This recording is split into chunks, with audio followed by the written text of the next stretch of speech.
Hello and welcome to Radio Abundance. I am your host, Steve Boyle, the Executive Director of YIMBY Democrats for America. This is a very special episode of Radio Abundance. It is the second in a series where we are in San Diego and talking to some folks from an organization called Lived Experience Advisors who've spent time on the streets. And we wanted to hear a little bit about that experience from people who've actually lived it. We spend a lot of time here talking about the policy and the implications, both of what is creating this crisis and what to do about it. But we feel like there's not enough voices from people who've lived it. So today we are here with Natalie and Vanessa. Natalie, you had reached out to me, and I think we've been fast friends ever since. Can you tell us a little bit about who you are, what Lived Experience Advisors is, and we can go from there. My name's Natalie.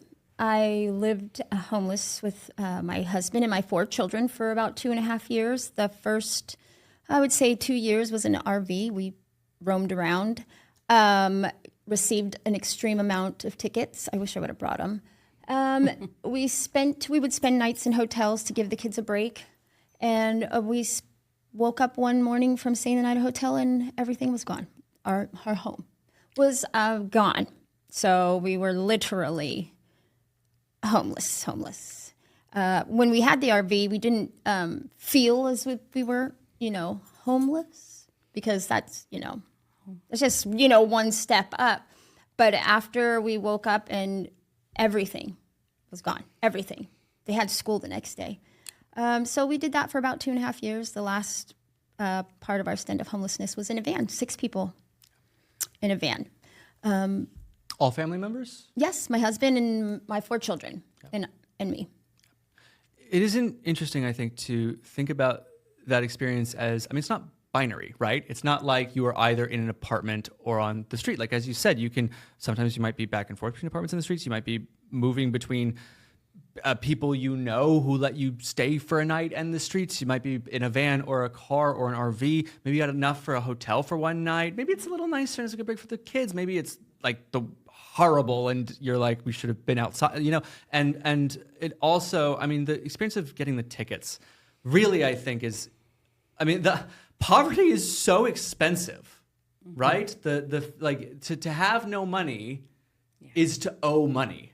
And that, what a miserable situation. I think that's really interesting. And we would, every time we received a ticket, in the city of San Diego, it reads on the ticket, if you don't pay it in 21 days, it will go up. Yep. We were at one point getting a ticket every 2.5 weeks, so I felt we were being harassed. That's how I felt. We would try to explain, look, I have nowhere to go. I have nowhere to park this thing.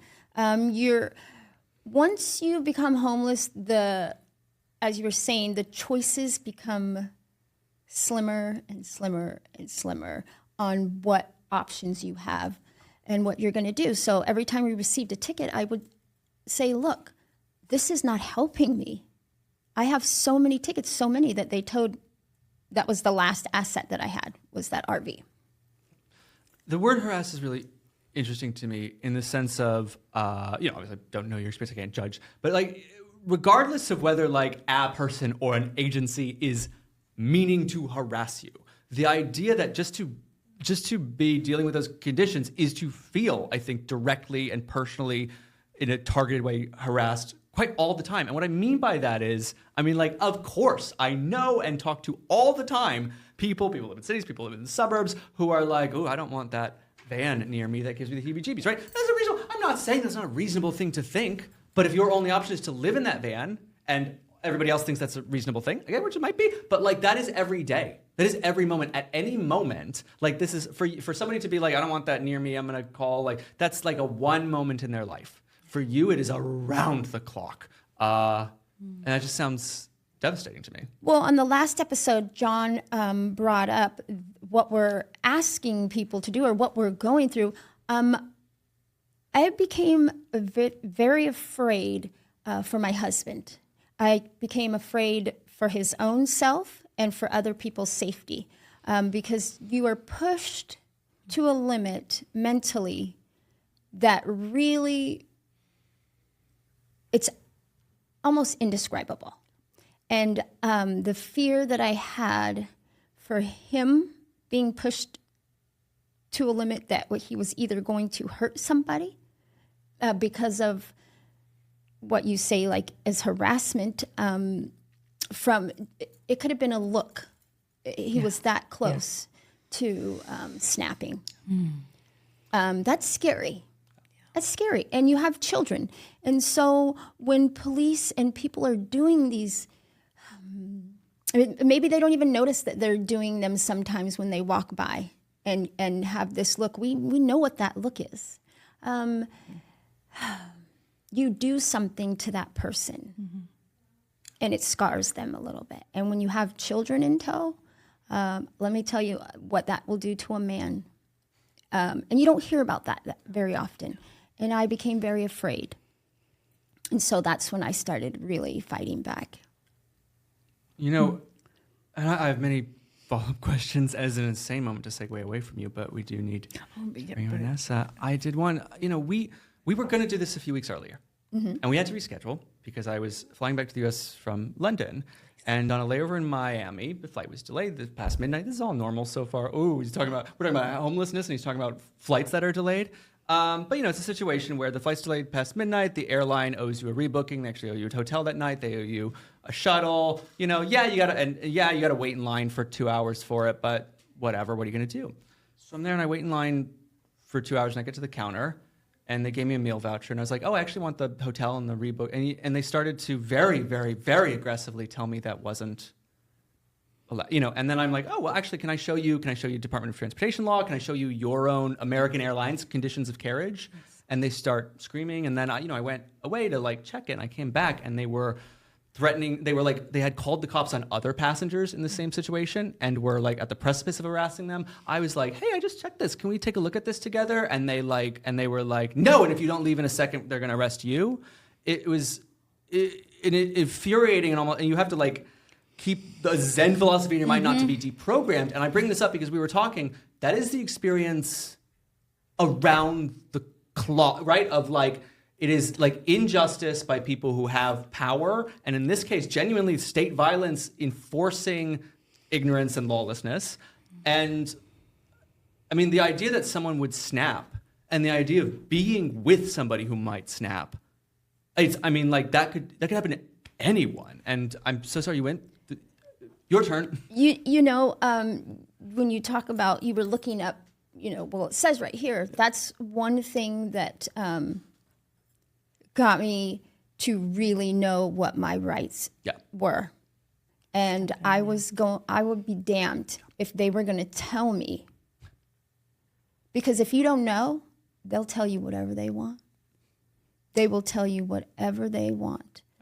And then even when you do know, like you were saying, they'll still try to make you back down. And it's very passive aggressive. And it's almost you don't really know what you're talking about. Even though you show them proof, no. Because they do have that little bit of power, and they abuse that. A lot of people abuse it. Hi. Hi. Tell us about yourself. Well, just so you know, Natalie's friend. My name is Vanessa Graziano, and I grew up in LA, but I moved to San Diego when I was 13. So I struggled with homelessness with my daughter back in 2014 and addiction. I got sober in 2015. CPS did step in. My mom, thank God, took her, so I didn't have to have her in the system because that was very, system. That's a whole nother conversation. So, but when I got out of rehab in 2015, I really wanted to make a difference. When I was out there with my daughter, growing up, I sang and I did a lot. And so I had a purpose. And so in my early 30s, I got divorced. And what I didn't realize is a lot of trauma set in, deeply rooted trauma that led to addiction, that led to not being able to cope on my own, right? And so I didn't realize that. And so I got into drugs. And then again, I got sober in 2015. So in coming out of that, I really wanted to make a difference. So I started a nonprofit in 2020 during COVID. I opened up one of the only shelters in Oceanside at the time. and really just started implementing my lived experience of being out there with my daughter, meeting people where they're at, knowing they're the expert of their lives.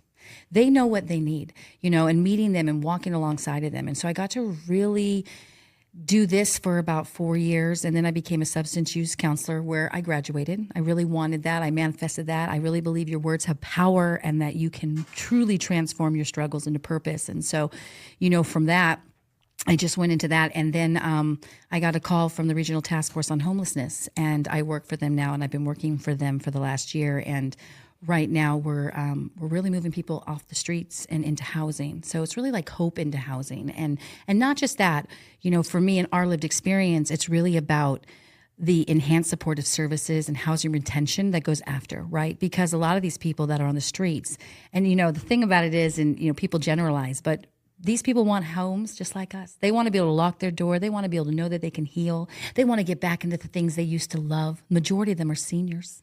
They want to have community. A lot of them are artists. They want to get back into art classes or dance classes. We have one lady, so, just like you and me, that have just not been able to create the pathways of healings that are needed, right? And so that's what I do today. I'm really fortunate to be with Lived Experience Advisors. My kids now are 16, 22, and 24.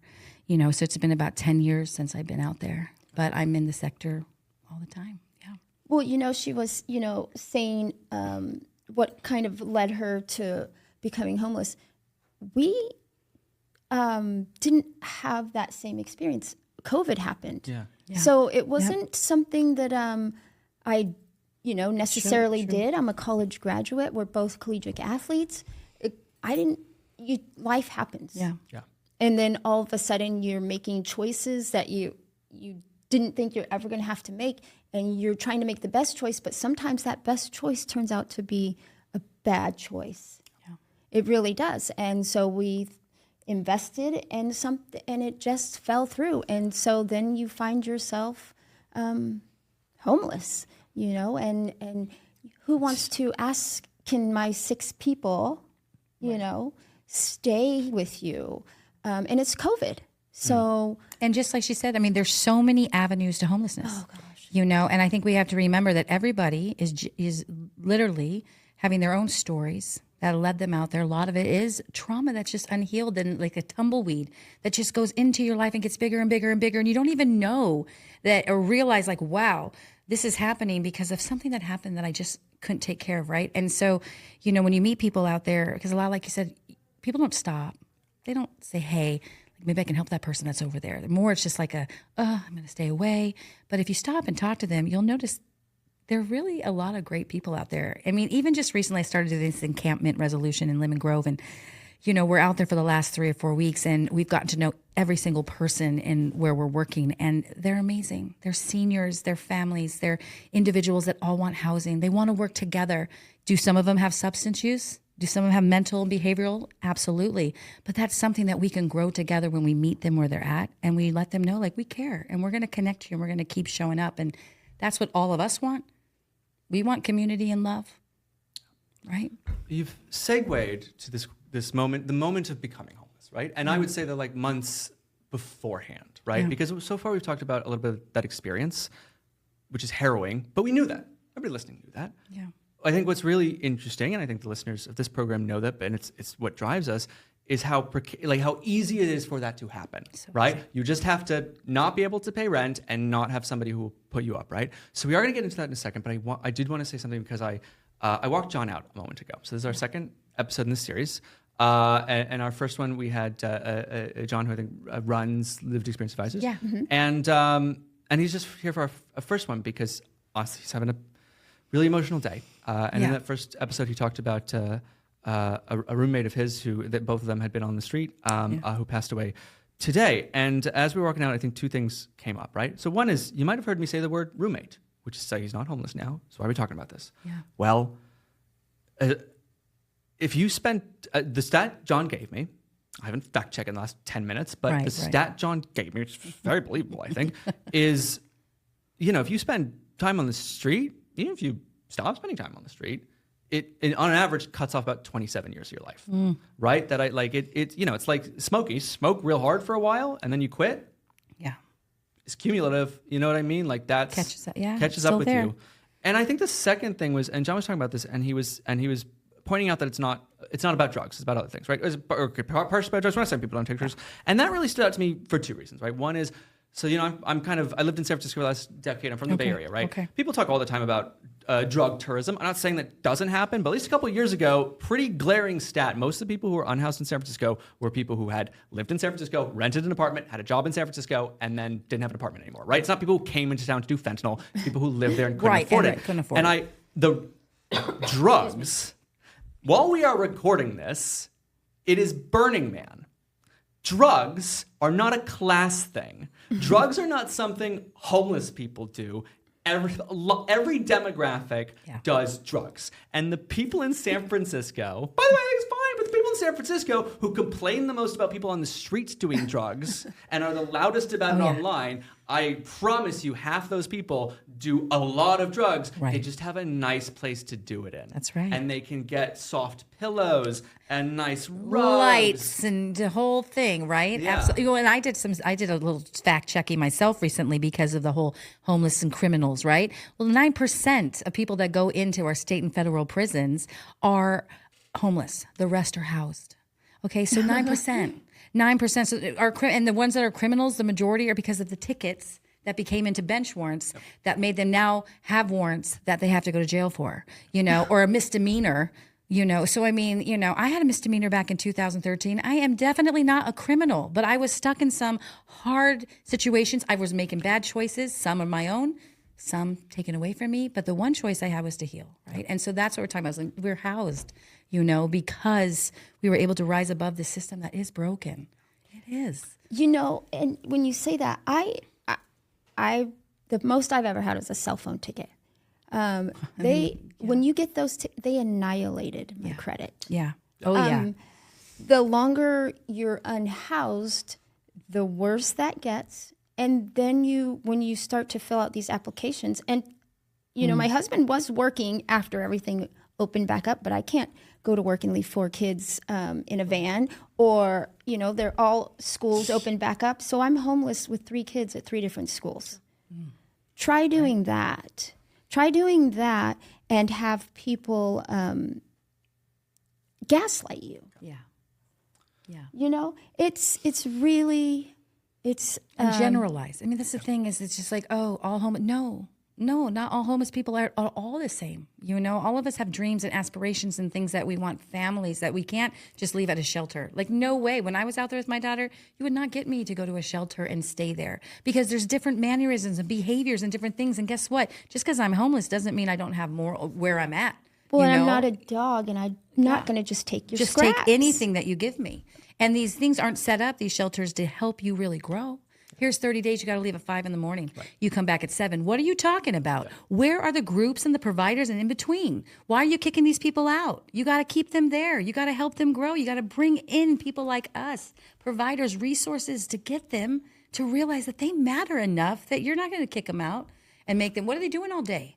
And when you talk about the drug thing and the disability, I came from a good home. I had 2 parents that always told me, how amazing I was. I could do anything. And that was super helpful going through that. But as I become housed, I realized from all that time being on the street, now I do have these disabilities that I never had. Yeah. I cannot seem to get certain things together yet. And you just got housed too, right? You got housed, 2 years ago? 2.5 years ago. 3 years. I've been housed 10. So, it takes a moment. And I even run apartments now, and I've moved a couple of our families that I ran my program in to one of our apartment complexes right next door to me 2 years ago, a lady with 3 kids. And the first year, it was very difficult for her to reacclimate. And thankfully, she had me next door and my daughter, where we'd come over and we're friends, program manager, property manager, just trying to do it all together. That's a lucky girl. Right? But we're friends now. Tomorrow, Jasper's birthday, we're having jumpies, she's still there. She's housed, but it took her a year to get all those paperwork, everything settled, to figure out how to get her house in order. And now she has a job for the last year, and it's just, people deserve, it's time. It takes time.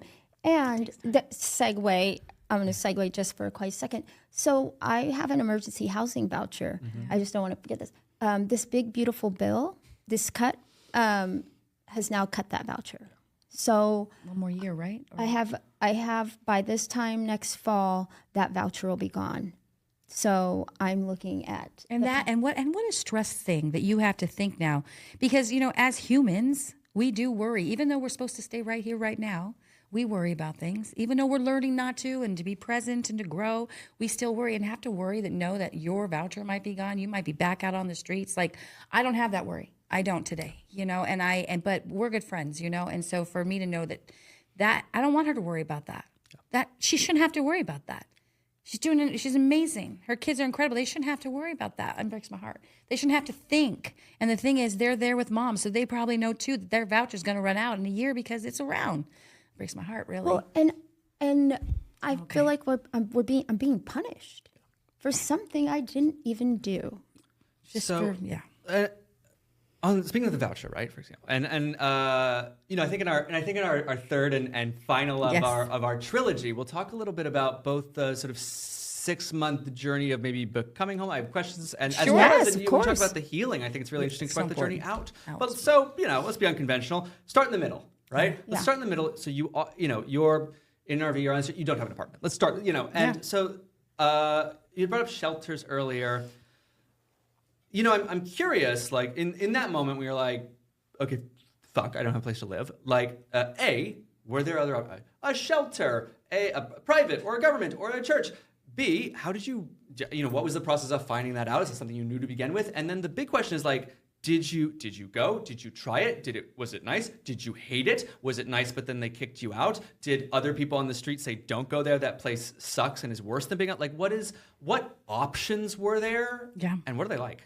Well, with a husband and a wife and 4 kids, none. Yeah. Really, none. Yeah. There's none. And we were offered this place in El Cajon, which is, it's not close to where my kids go to school. They offered us a room, but we couldn't have a toaster. We couldn't make our own food. It was on the other side of a rehab, but the adults weren't supposed to mingle with the family side. These are people that are doing their own part in rehab, and it was an old hotel. It was not acceptable for me. And you are guilt shamed. You are guilt shamed by people that work sometimes in this system, guilt shamed, because I rather live in my van than live how they were asking me to live. It's not even in your van. You'd rather know that you can protect your kids and your family. And in the van, that's where you have the space even to do that, right? Well, in a way. Being placed on rules for behaviors that I've never had a problem with. There's that too. Because I can't have a toaster because I might burn down the building. Right. So, no, I'm sorry. Yeah. That is not acceptable to me. And I'm not going to feel bad. And you shouldn't be making me feel bad about that. I'd rather have people, if we want to talk about experience a little bit of being homeless, I think I was mentioning to you the headlights. Yes. People would park next to us because we stopped moving. I stopped running. Yeah. And I stayed parked in the same spot because I had to get my kids to school. Your RV? No, van. But at this point, it was just a van. 6 of us. And you're parking in the same spot? Yeah. Okay, where there was bathrooms that I could lock the door. That's right. They could have their own stall. Which they deserve. Right. You have a daughter. My daughter started her menstrual cycle. Yeah. While you were living in the street? Yeah. Yeah. What were the bathrooms? Where were they? I mean, what were they, these bathrooms? It's at a local park in San Diego, okay. Crown Point. Yep. They had locking stalls, individual stalls. They had showers. Open all night, unlocked all night? Yes. Yeah. I'm not asking you to give I'm but trying just to paint the picture. No, not yes, to name and that's why we specifically stayed there. Yeah. That was the only, I think, really the only one that I knew of. Yeah. And so we stopped moving. They would lock us in. They would give us tickets. People would park next to us 2 slots down and leave their headlights on us. Bright lights, just because. And also you can't put your kids down to bed, even though we have the curtains. We're still, we're part of the outside, what's it called? I don't know what the word I'm looking for. The elements. Yeah. The elements. So if people are having bonfires or people want to park and put their headlights on us, what are we supposed to do? I can't put them to bed. I don't get to read them a book. There's no, how do you get up and go to school the next day and concentrate? And people thought it was okay to leave their headlights on us. That's when I really started becoming afraid for my husband, because he had enough. He had enough. People are being pushed. You're pushed to a limit. I can't even So true. put into words. You cannot put into words. And then no sleep. And then you talk about these paperworks. It's call this number. When you're first homeless, you don't know what to do. Right. You learn by other people, but 211, there's no system that is actually, to me, functioning the way it should be, that can help these people not add on to their stress. You stop calling. You stop showing up. You stop filling out papers, because the letdown and the stress becomes so overwhelming. I'd rather just sit here and figure it out by myself. Whether I'll figure it out, I don't know, but it's better than doing what they're having you do. Running in circles, trying to keep your phone charged, trying to make this appointment, Right. trying to keep paperwork, Serious. trying to keep paperwork. Keeping the paperwork. And, now they have some really good, there are some, which I hear, but there is this place that we've been using, Think Dignity, which has been really great. They've been coming in and getting that paperwork and putting it in their own systems, because we're trying, like, you're right. The paperwork gets lost all the time. Like, we have to have a better system so people have a way where they can have it somewhere where they can always access it, because you can't keep anything. You're just running your around, phones you're tired, get stuck. You survival lose stuff. mode. There's just something about, like, you always are losing something always because are, you're yeah. moving all the time. Yeah. You're not getting full sleep. Your Don't have brain a is not place. functioning on a level that's normal.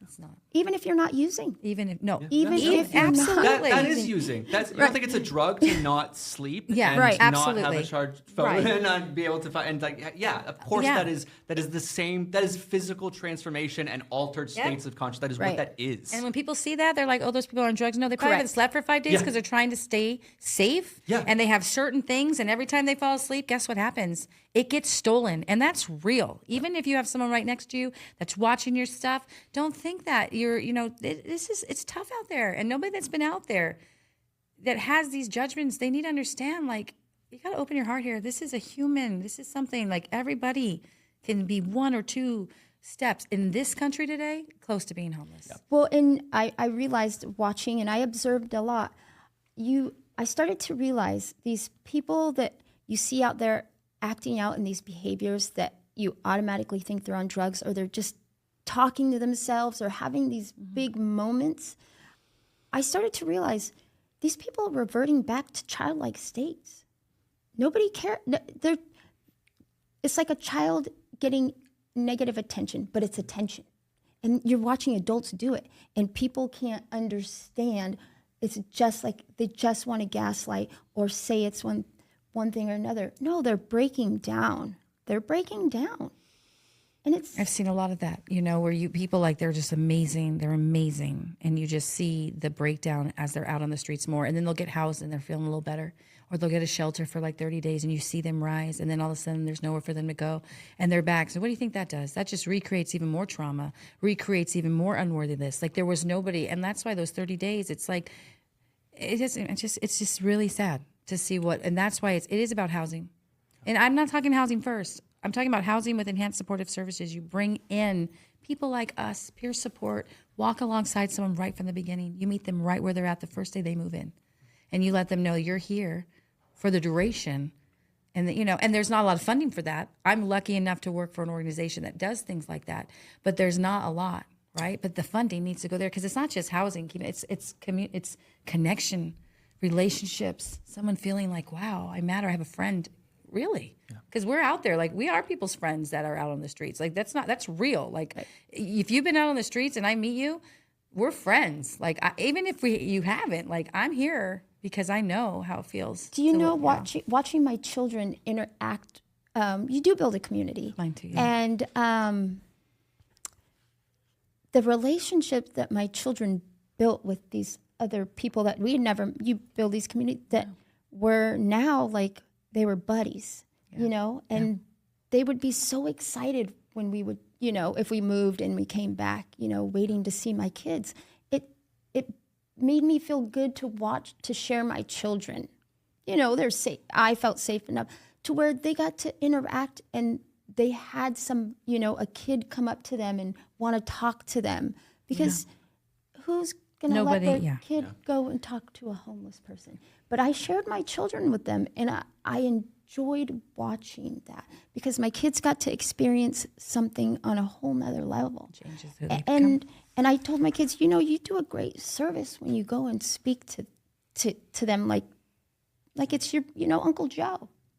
You know, real quick, because I know, you know, I have my Asher, who's 22, and I was just talking to him recently because I was out there, and he always wants to go into a job to where he can give and help people. And he, you know, and I was saying, you know, honey, believe it or not, you have lived experience too, because you watched your mom fall, go through addiction, and rise above. You were my little champion when you were 11, calling me up when I was at Serenity House, telling me that you love me. You know, you would call me with that sweet little voice, like, Mom, you can get through this, you know. And I didn't have anybody. You know, and so I even like teared up. And he like, we had this great conversation because he's in Colorado now, but I just said, think about it. Like, you know, so you all our kids, anybody that's been through it, they have this, but also like I've seen my daughter, my kids turn this and what we've been through, and it's been 10 years, but into so much purpose. And they love people, humanity. They understand that it's not just somebody it's life. Anybody can fall. I fell. I was 30 when I fell. No idea I would ever be homeless. Right. Oh my gosh. Right. I wasn't even ever in my, I just didn't even, or do drugs. I mean, there was not even a moment. Ever. Until it happened. And I was like, what? Oh, whoa. Where am I? What's going on? And I knew around me.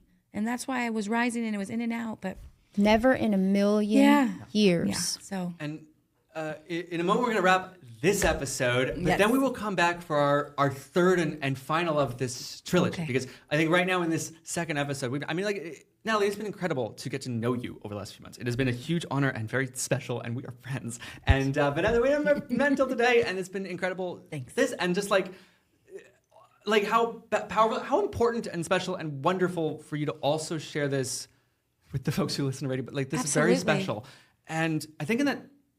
Our final of this, we will do more. But in our opening trilogy, I think we're going to bring this back and connect the dots between these experiences and some of the policy sides. And we will start, when we do that, on the shelter side a little bit. Okay. Because I think, you know, so a lot of people who listen to this are policy thinkers and policy makers. Mm-hmm. You know, I'm hosting this podcast because I want to build a shit ton of housing, right? And I actually don't care if it's a community local developer, a big fuck all corporation, the federal government, or a local, like just build it. Let's go. Right. Let's go. But and so with that in mind, and then you think about, all right, you get folks on the street, right? And like, let's now step back, and now we're doing this from a policy math standpoint, right? And the goal is to, you know, goal is to get them off the street. Yep. Goal is to put a roof over our heads, start to stabilize and take care of people, right? And I think this idea of like that, like shelters and those opportunities for somebody who's actually being given that option, the idea that those would feel more dangerous or more humiliating than the problem they're trying to solve, even though I will also tell you that they are fucking expensive to make and operate. Yeah. Like, what a disaster of a situation where the things that seem like solutions, and also very expensive and like difficult solutions that you have to get a lot of political will and budgeting to even just accomplish, and now you're solving the problem, and the people whose problem that is are like, that actually doesn't solve my problem. That fucking sucks, and that is hard, and I don't have an answer, which is why we are hanging out, and that's what we will talk about when we come back on the next episode of Radio Abundance. Natalie, Vanessa, thanks for being with us today. Thank you. Thank you.